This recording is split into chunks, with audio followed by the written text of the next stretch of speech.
ఓ government ఆఫీస్కి పోతే అక్కడ కూర్చున్న క్లర్కే ప్రభుత్వం, ముఖ్యమంత్రి గారు కాదు. ఆ క్లర్క్ కనుక ఈ ప్రభుత్వం నాది, దీని కొరకు నేను బతుకుతున్నా అని 100% మనసా వాచా కర్మేణా పని చేస్తే ఆ ప్రభుత్వానికి మంచి పేరు వస్తుంది. అతను కనుక కొంచెం తప్పుదో పట్టిపోతే చెడ్డ పేరు వస్తుంది.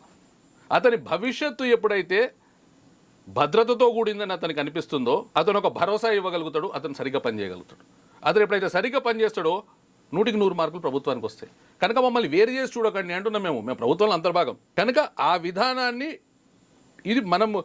ఇది ఎట్లా అంటే ఇప్పుడు సుప్రీంకోర్టు కూడా ఎన్నో వీటిలో చెప్పింది సార్. జస్ట్ నకాల కేసులో కూడా చెప్పింది, ఇట్స్ ఎ డిఫర్డ్ పేమెంట్.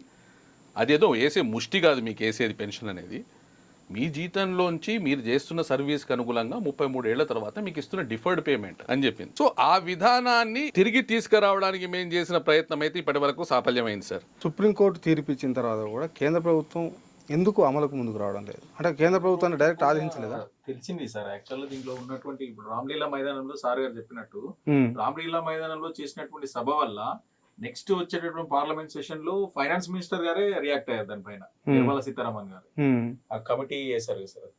ఆ కమిటీ ఒకటి ఫైనాన్స్ సెక్రటరీ సోమనాథ్ గారి ఆధ్వర్యం లోపల ఈ ఎన్పిఎస్ ని మొత్తము స్ట్రీమ్ లైన్ చేయాలనే ఉద్దేశంతో ఒక కమిటీ ఎస్టాబ్లిష్ చేయడం జరిగింది సార్. దాని కమిటీ రిజల్ట్స్ అనేటటువంటి ఇంకా రాలేదు. అది బిఫోర్ ఎలక్షన్స్ ఇస్తారా, మరి ఏ విధంగా ఇస్తారా అనేది. ఎందుకంటే ఇది వాళ్ళకు కూడా తెలిసింది, అది ఈ విధానంలో లోపాలు అయితే రివ్యూ జరగాలని 10 years లోపలనే రివ్యూ జరగాలని చట్టంలో ఉంది. కానీ 10 years తర్వాత ఎప్పుడు కూడా రివ్యూ జరగలేదు. అంటే ఒక చట్టాన్ని ఇంప్లిమెంట్ చేసినప్పుడు ఏమైనా లోపాలు జరిగినాయని రివ్యూ అనేటటువంటి ఒక పార్లమెంట్ స్టాండింగ్ కమిటీ అనేటటువంటి ఏర్పాటు చేశారు. కానీ దాని నుంచి ఎక్కడ కూడా రివ్యూ జరగలేదు.